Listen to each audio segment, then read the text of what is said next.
This is our regular press conference by Minister Hayashi. Over to you, Minister. Thank you. From my part, I have one point. From the 16th of November to 18th, I will be visiting Bangkok, Thailand in order to attend the APEC Ministerial meeting, which is the first face-to-face APEC Ministerial in 4 years. In this meeting, I will actively communicating Japan's position and effort regarding the roles that trade and investment can play toward post-COVID economic growth, as well as urgent global challenges, including food and energy issues.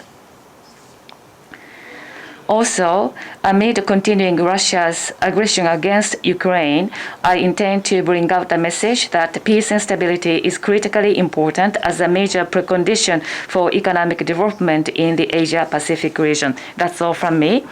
If you have a question, please raise your hand, and if you are called, please come to nearest microphone. Please identify yourself and your affiliation. Iwasawa-san of NHK.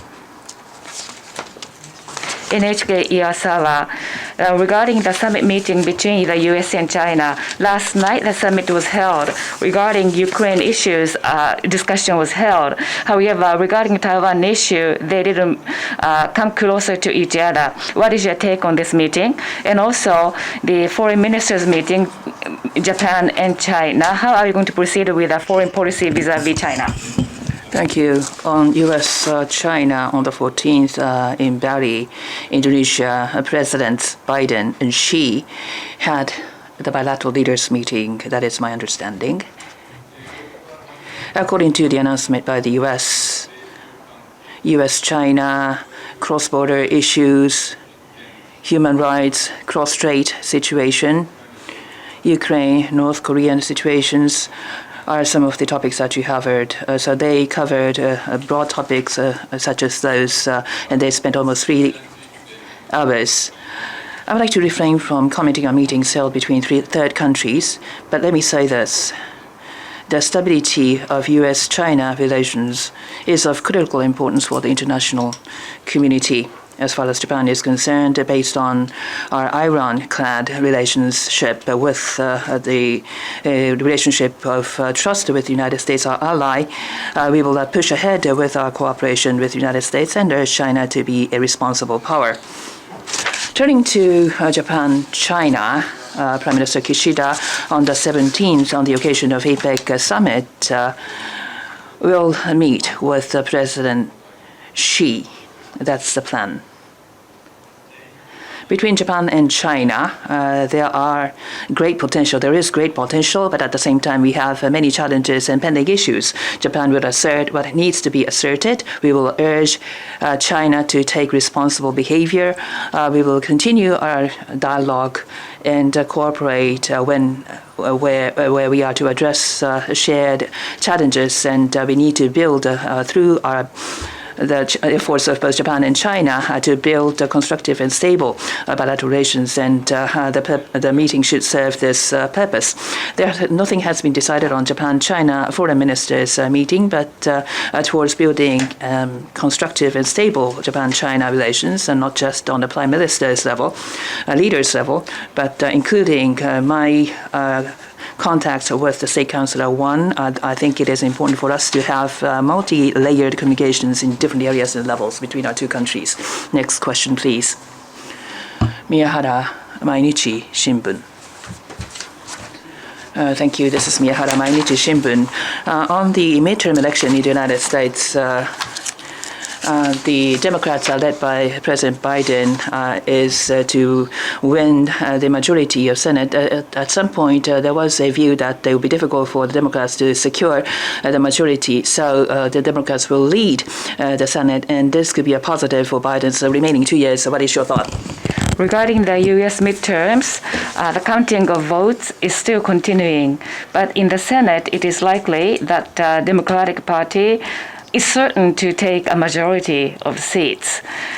Regarding the domestic elections in the United States, I would like to refrain from commenting, but we are closely monitoring the situation with a great deal of interest.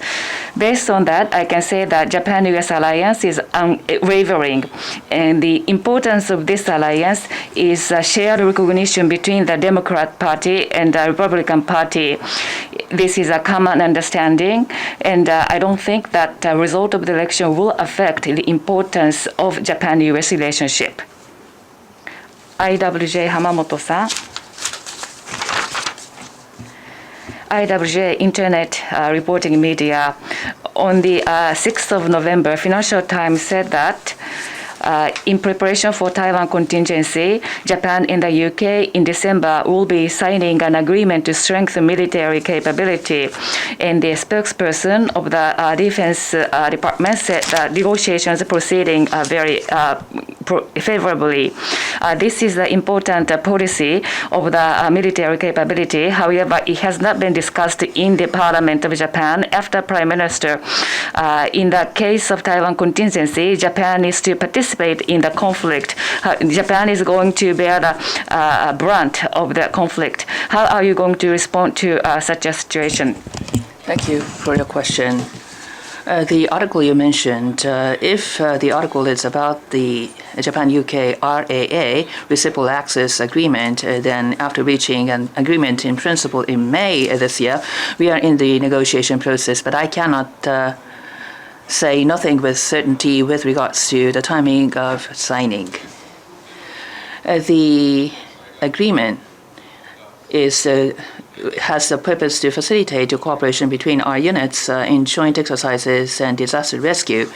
It does not envisage any specific situation.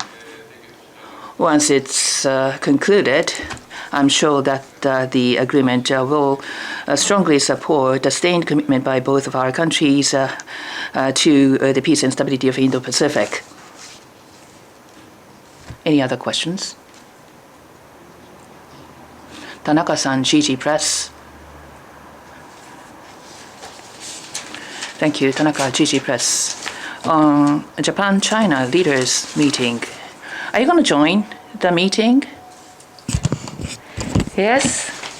Regarding the summit between Japan and China, yes, I will be attending the meeting as well.